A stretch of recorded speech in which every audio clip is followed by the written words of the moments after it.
اعوذ باللہ من الشیطان الرجیم بسم اللہ الرحمن الرحیم السلام علیکم ورحمۃ اللہ وبرکاتہ۔ معزز ناظرین، آپ دیکھ رہا ہے اسلامک ویڈیو عبد الرحمن چینل۔ ہم امید کرتے ہیں کہ آپ سب ٹھیک ٹھاک اور خیریت سے ہوں گے۔ معزز ناظرین، مال و دولت میں اضافہ ہر انسان کا دلی خواہش ہوتا ہے، مگر اس کا طریقہ کیا ہے؟ کون سا راستہ اپنائے؟ کون سا فارمولہ استعمال کرے؟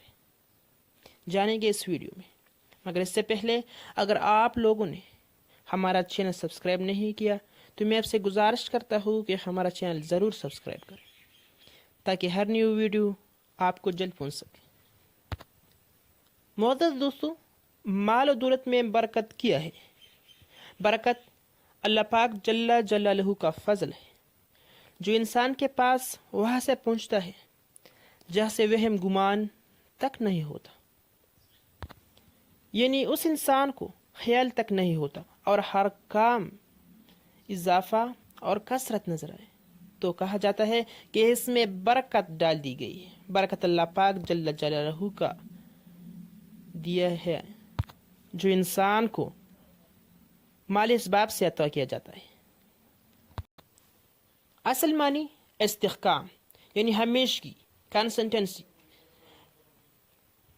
ہمیشہ رہنے والا چیز، اور اس میں بڑھوتری۔ یہ اللہ پاک جل جلالہ کا ایک عظیم تحفہ ہے۔ معزز، ہمیں صدقہ کرنے کا شوق بنائے۔ ہم میں سے بہت سارا دوست ایسا ہے جو بہت سارا غریبوں کا خیال رکھ سکتا ہے، لیکن ہمارا نظر اپنے آپ سے اوٹ نہیں ہوتا۔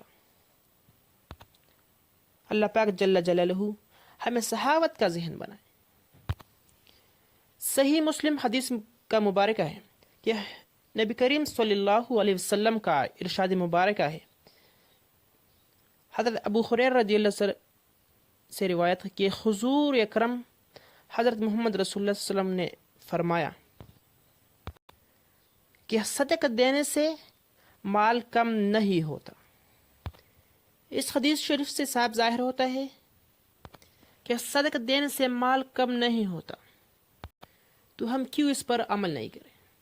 تو اللہ پاک جل جلالہ اس پر عمل کرنے کا توفیق عطا فرمائے تو انشاءاللہ ہمارا دولت میں خوب اضافہ ہوتا ہے۔ ابو داؤد شریف کا حدیث مبارکہ ہے کہ نبی کریم سرور کائنات حضرت محمد رسول اللہ صلی اللہ علیہ وسلم کا ارشاد مبارکہ ہے کہ زندگی میں 1 درہم خرچ کرنا مرتے ہوئے وقت 100 درہم خرچ کرنے سے زیادہ بہتر ہے۔ یعنی اس حدیث مبارکہ سے صاف ظاہر ہوتا ہے کہ صحت میں خرچ کرنا، تندرستی میں خرچ کرنا، زندگی کے آخر لمحاتوں میں خرچ کرنے سے بہت بہتر ہے۔ اللہ پاک اور اس کا رسول سے نزدیک ہونے کے لیے اپنے آپ میں سخا ہونا ضروری ہے۔ تو اللہ پاک جل جلالہ ہم سب کو اس پر عمل کرنے اور سخاوت کرنے کا توفیق عطا فرمائے، آمین۔ اور اپنا چینل کا بھی خیال رکھے۔ جزاکم اللہ خیر۔